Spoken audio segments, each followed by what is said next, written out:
Alhamdulillah,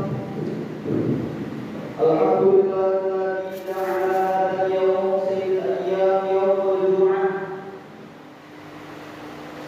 Asyhadu an la ilaha illallah wahdahu la syarika lah wa asyhadu anna Muhammadan 'abduhu wa rasuluhu alladzi la nabiyya ba'dahu. Allahumma shalli wa sallim ala sayyidina Muhammad wa ala alihi wa ashabihi ajma'in wa mawala. Faya ibadallah, usikum wa nafsi bittaqwallah, faqad faza al-muttaqun, fala tamutunna illa wa antum muslimun. Wa qala Allahu ta'ala fi kitabihil Qur'anil karim, ya ayyuhalladzina amanu taqullaha wa tanzur nafsun ma qaddamat lighad wattaqullaha innallaha khabirun bima ta'malun. Wa qala Rasulullah sallallahu alaihi wasallam fi kitabihil karim, ittaqillaha ayyuhal ma'ruf. Surah Al-Azim. Wa qala Rasulullah nabiyul karim, wa nahnu ala dzalika minasyakirina wasyakirin wa alhamdulillah wa sallallahu. Jamaah sedang mendengar salat Jumat yang sangat dimuliakan oleh Allah Subhanahu wa taala.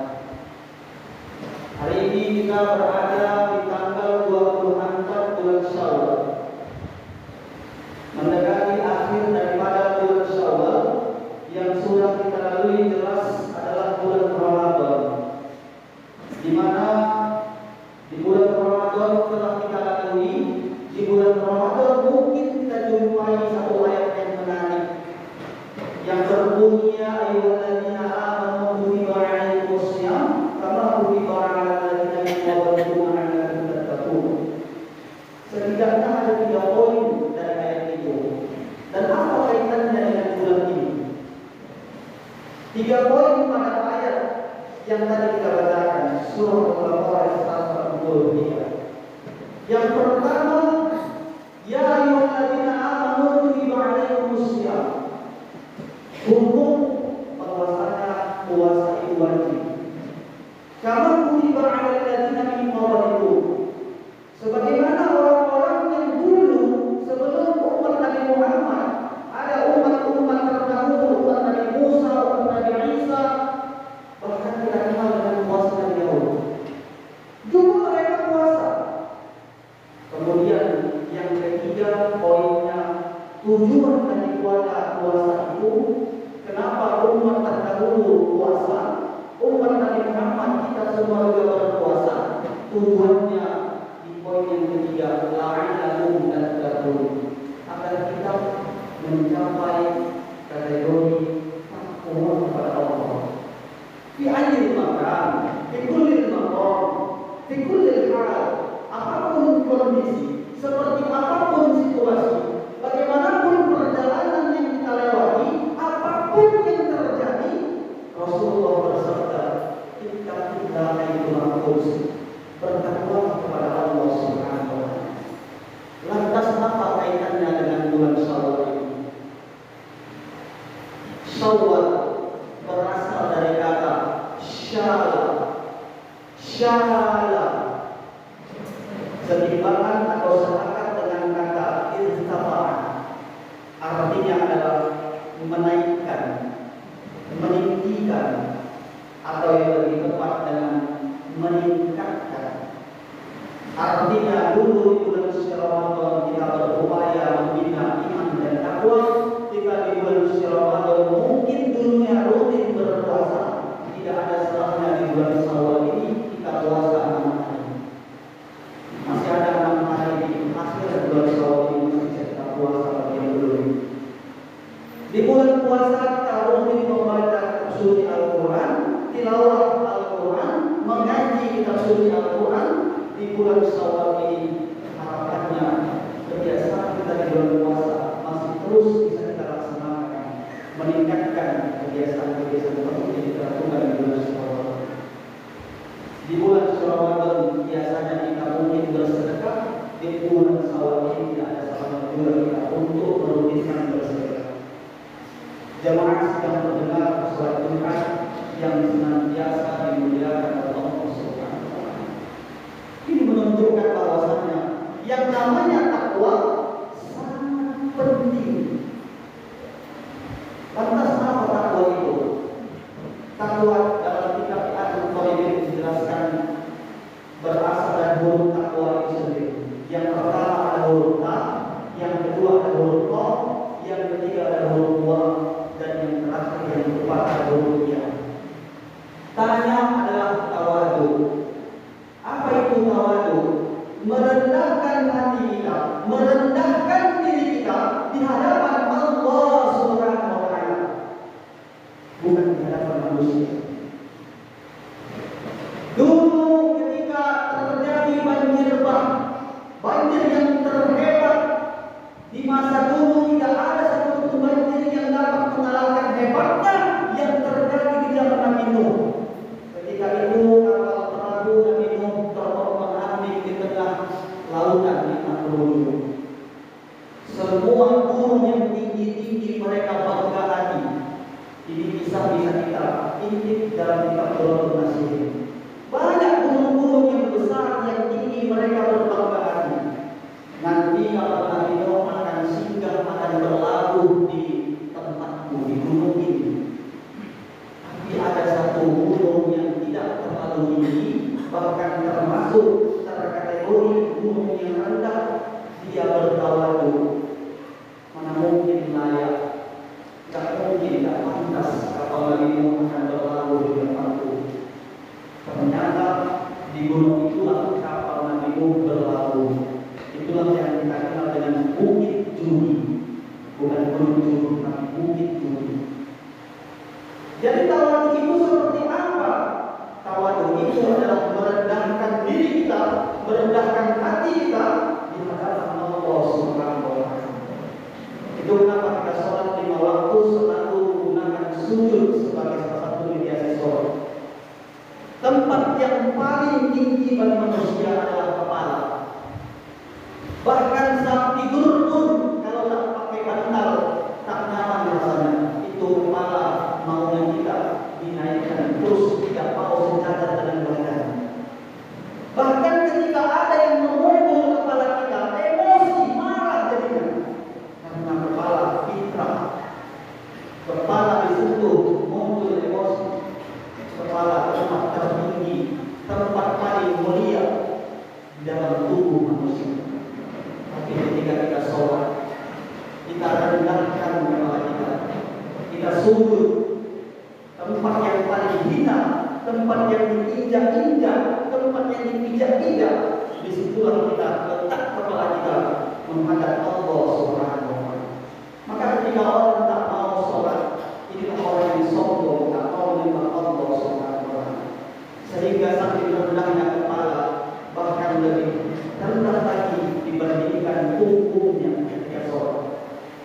Jamaah sedang mendengar sholat Jumat yang senantiasa dimuliakan Allah Subhanahu wa taala. Yang kedua ada huruf O. O-nya adalah qanaah. Qanaah adalah menerima dengan baik segala pemberian Allah. Diharuskan kita untuk selalu berprasangka baik. Apakah rezeki yang kita dapat mungkin itu banyak, apakah rezeki yang mungkin kita dapat itu tak banyak, atau bahkan sedikit, selalu bersangka baik dengan Allah Subhanahu wa taala. Allah tak selalu memberi apa yang kita ingin, tapi Allah akan selalu memberi apa yang kita butuh. Kita ingin itu, kita minta ini, minta itu, tak selalu Allah kabulkan. Tapi Allah selalu kabulkan apa yang kita butuhkan. Kadang-kala kita rasa itu tak baik untuk kita, ternyata itu yang terbaik. Maka qanaah adalah menerima segala pemberian Allah, apakah itu banyak atau itu sedikit. Di sini sudah cukup memberikan kita pemahaman bahwa itulah maha adilnya Allah. Mungkin hari ini saudara kita atau bahkan kita sendiri yang tengah berada dalam keadaan sulit, akhirnya Allah memberikan cobaan kepada seluruh manusia. Orang yang kaya, mereka dipuji dengan kekayaannya, mampukah mereka bersyukur, mampukah mereka berbagi, mampukah mereka bersedekah. Tapi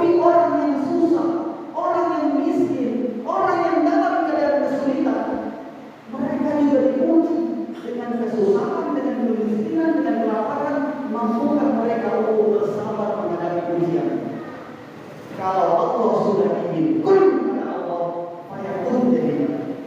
Betapa banyak orang yang kaya memiliki harta karena tidak ada rasa bersyukur, Allah jatuhkan dia sejatuh-jatuhnya.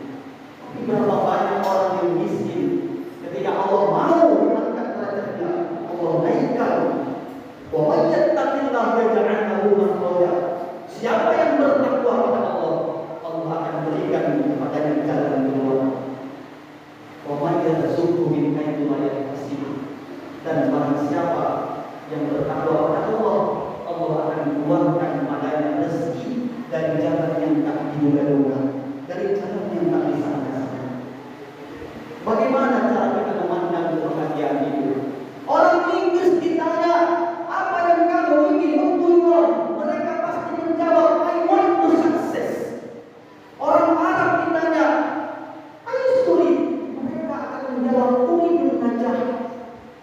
Orang Indonesia ketika ditanya apa yang kita ingin, pasti kita menjawab, saya ingin sukses.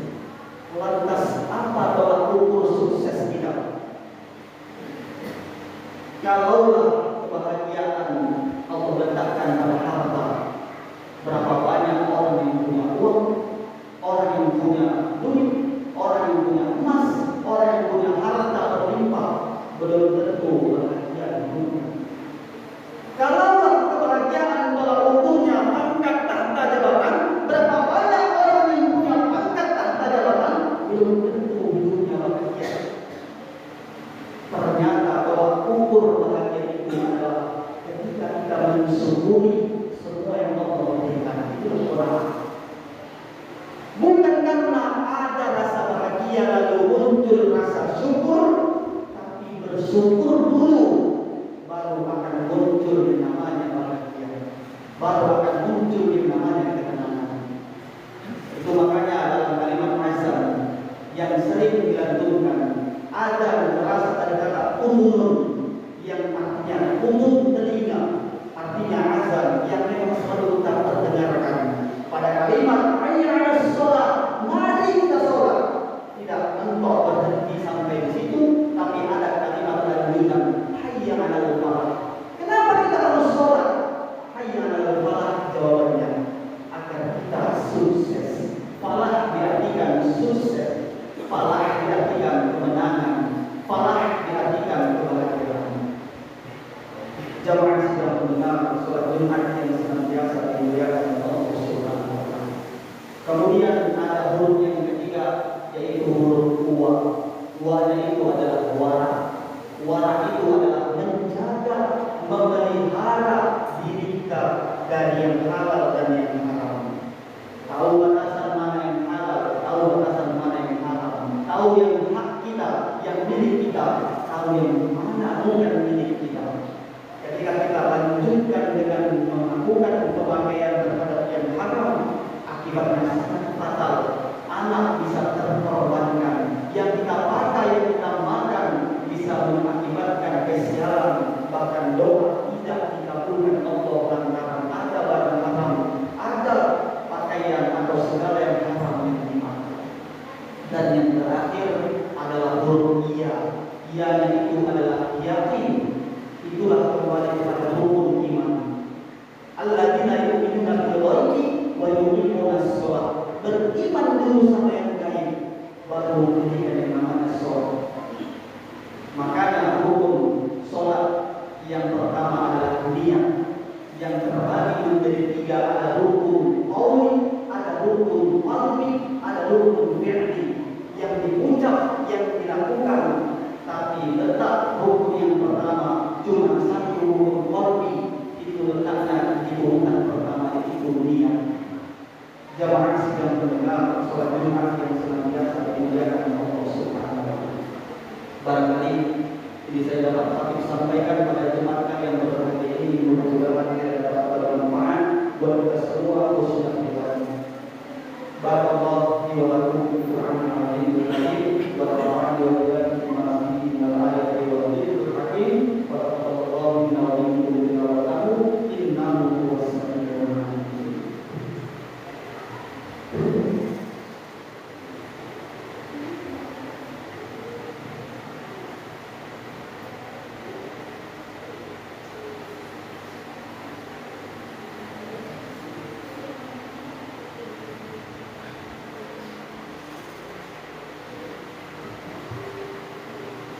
Alhamdulillah, Alhamdulillah Rabbil Alamin, wa bihi nasta'in ala umuri dunya wa din.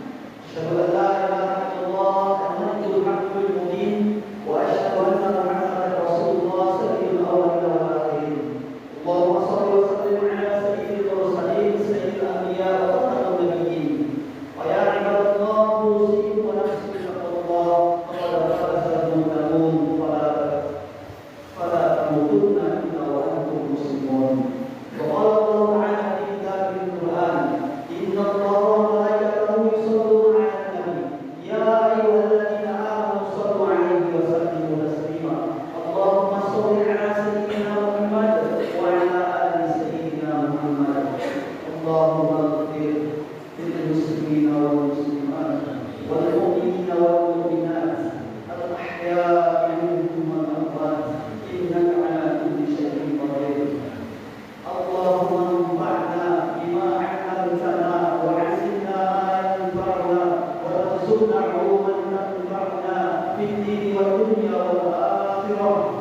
Allahumma bi barakati hadzal yawm sayyidil ayyam yawmul jum'ah mubarakan katsiran bi rahmatika ya Allah. Allahumma ansur juyusal muslimin wa al-mujahidin fi Falastin ya Allah. Allahumma ansur juyusal muslimin wa al-mujahidin fi Masjidil Aqsa. Allahumma ansur juyusal muslimin fi kulli makan, khassan fi biladina hadha Indonesia, khassan fi qaryatina hadha Turki ya Allah. Rabbana atina fid dunya hasanah wa fil akhirati hasanah wa qina adzabannar. Walhamdulillahi rabbil alamin. Ibadallah wa atiqullah ta'ala.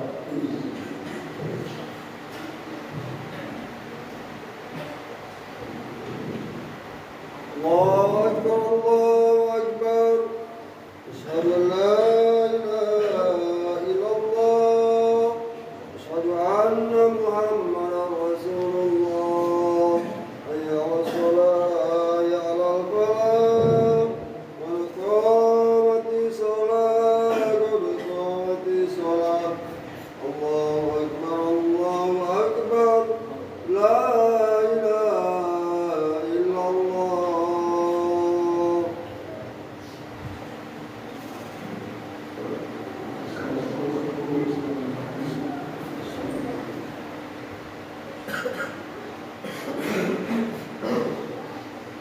Allahu Akbar.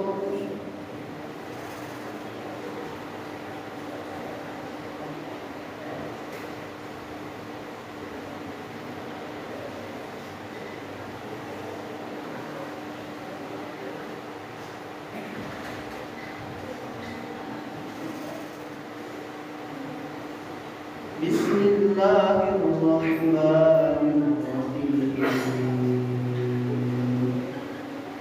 Alhamdulillahi rabbil alamin. Ar-Rahmanir Rahim.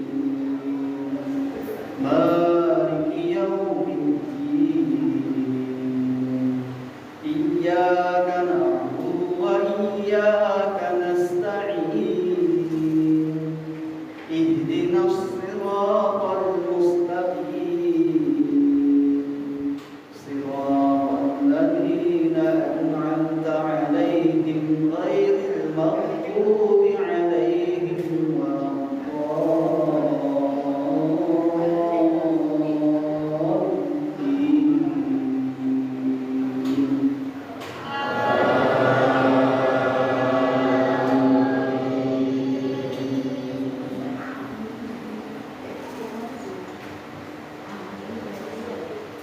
بسم الله الرحمن الرحيم.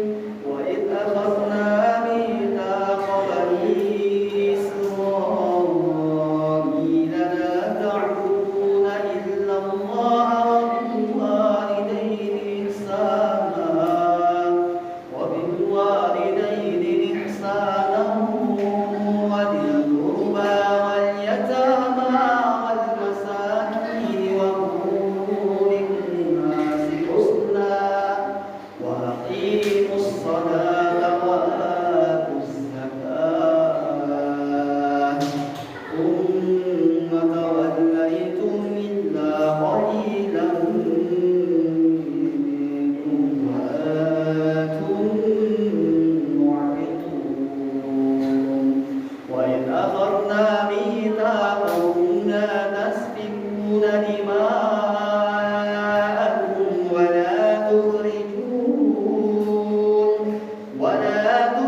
أقررتم وأنتم تشهدون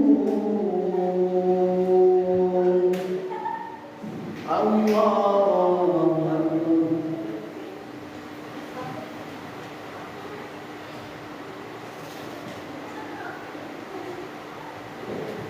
سمع الله لمن حمده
ربنا